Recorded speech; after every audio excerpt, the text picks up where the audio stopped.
Hi folks, I'm Ian Baker, and today we're going to go over the 2020 Keystone Springdale 1790FQ. This is a smaller, lightweight unit, weighs, this particular model I believe is 3,650 pounds. So again, fairly lightweight, especially considering the fact you get a slide-out dinette, which really helps open up this main living area, especially again in a smaller layout. We'll take a look at the kitchen over to the side. Standard T-mold countertop in here. You have a smaller single basin sink, little rise on the faucet, as well as your 2-burner cooktop over to this side. And you'll also notice the electrical outlet located there in case you need to plug in coffee maker or anything like that. You probably just have to run the cord behind the faucet. Dropping down underneath, you will see your multimedia center. This is Bluetooth capable, has an HDMI input on there too. Underneath, I do like this. I think they nailed it with this one here, just because they give you a big space. A lot of times in these smaller footprints like this, you just don't have a spot to store pots and pans or to put a trash can. Here you can essentially do both or one or the other if you don't like the idea of a trash can next to your pots and pans. But I do like the big storage space you have underneath there. You'll also see 2 drawers, so you have a spot for your flatware as well as whatever else you want to put in here, whether it's other utensils or your hot pads, dish rags, things like that. And then you have additional storage up top. Now you'll see it is cut back for the controls over along the side. We can see those there, your main control area, but it is still decent storage up top. Microwave, and then the hood underneath. Dometic fridge freezer combo. Open that up to give you a look at the size. You will see your 2 drawers down below. This one does run off both propane and electric with automatic switchover. And then your direct vent furnace is directly under that. Before we go into the bathroom, I do want to show you your thermostat is located here on the wall. Now this is just for that direct vent furnace. There is a roof mounted AC. I'll show you that real quick. That guy's right up here, but the controls for it are on the AC unit itself. You'll also see right here is your control panel. So water pump, water heater, everything for tank monitoring located there. Heading back into the bathroom. So you'll see it's actually pretty good space. I can kind of move around the toilet here. As far as the toilet itself, I'm 6 foot tall. I have plenty of space for the shoulders. It is a little bit tighter on the feet. With the door shut, I can still manage. My toes do touch both the wall and the door when it's closed, but it is still manageable. It's not too bad. Over to this side is the shower, and pretty common in smaller travel trailers. This right here, I am topped out. I do kind of have to bend down just a tiny bit at 6 foot tall. If you're any taller, obviously you have to bend down that much more. If you're shorter, you'll probably be fine. As far as the space in the shower, when the curtain is shut, again, same problem. I turn sideways. I'm definitely hitting the curtain. Probably going to end up with some water on the floor, so you want to put something down there. Shower wand, it hits me right about in the chest. Pretty standard stuff here.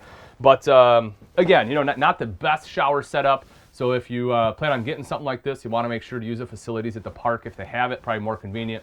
But this will certainly work in a pinch.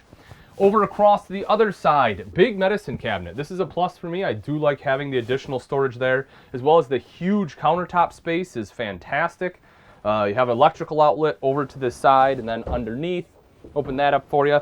Again, decent storage underneath there too. So, I know it's kind of an unconventional place. That's probably where I'd put my towels, just right underneath there.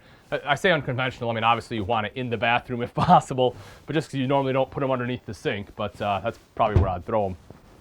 And then as we mentioned, coolest thing about this layout is the fact that you have the slide out helping to open up this space. It is a raised slide, so that way you can keep the overall lower height, because chances are you'll be towing this with a smaller vehicle, not a 3/4 ton truck or anything like that.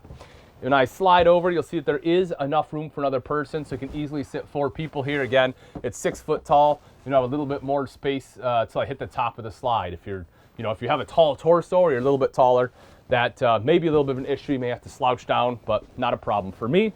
And then this does drop down into a smaller bed as well. Now, I said they nailed it with the storage over there. Where I think they failed for me is I wish they would have put doors on the side of the dinette here. You can still access this. I mean, this is all good usable storage. You'll see the finger hole there. At least they cleaned this up so you're not getting splinters. But then if you take a look in there, you will see that there is good storage. It's just being a raised slide, a door would have made everything really easy to access. And you know, it's not a huge additional cost. So that is one thing I would have liked to have seen. I guess let me know what your guys' thoughts are. Do you think it's fine the way it is, or would you have liked doors there too? And then you will see a little bit of storage there. So, you know, for what it's worth, not anything big, but better than nothing at all, I suppose. Take the drawer out, put the doors on the side of the dinette, am I right? Taking a look up front, this of course is the FQ, which is the front queen bed. It is a camper queen, so 60 inches wide, 74 inches long, meaning it is 6 inches shorter than a residential queen. You have the kind of carpeted nightstands here on the side, USB port, electrical outlets too, so if you have a CPAP machine, that will accommodate you. You'll see wardrobes on both sides, shelf across the top, and if you want a TV, this is where you will mount it. Connections for it are right up top there. Now that we've seen the insides, take a look at some of the outside features on the 2020 Keystone Springdale 1790. Right up front is a 20-pound propane tank. Behind that, you'll see rails for your battery. You have the diamond etch plating coming up the front there to protect the front end from some of the rocks and debris that may get thrown up by your tow vehicle. Coming around to the side, we will open this guy up. Standard stuff here, you know, just plastic clip to hold that back. When you take a look inside, you will see that this has pretty good storage space there. And it's the same size door on the other side, so you do have that full usable pass-through.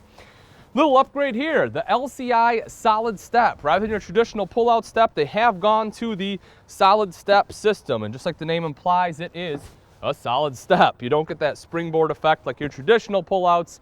And you'll see the aluminum treads, which aren't going to rust on you. A little bit of grip tape on there too. Overall, just a better step system for the most part.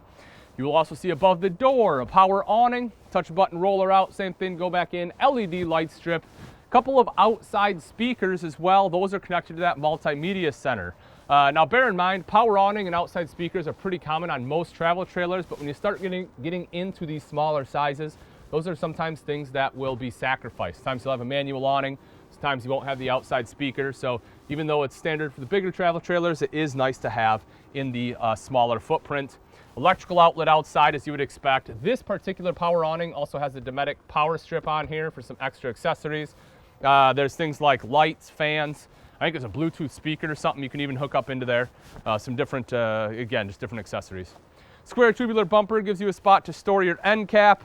You'll see the spare tire located here, so it is very easy to access. Cable inlet is going to be located right up there. Coming around to the off-door side, 30-amp power cord, just pull her out, plug it in, good to go. You'll see your termination underneath with both your black tank and your gray tank valves. And then up front will be both of your water inlets. The one, of course, city water, the other, your fresh tank fill. All right, folks, that wraps it up. Again, this is a 2020 Keystone Springdale 1790FQ. If you're interested in this travel trailer and you would like price and availability, simply click on the link in the description. Also in the comments section, let me know what you think they nailed, where they failed, and if you were creating this RV, what you would do differently. Thanks again for watching. I'm Ian Baker, and let's go camping.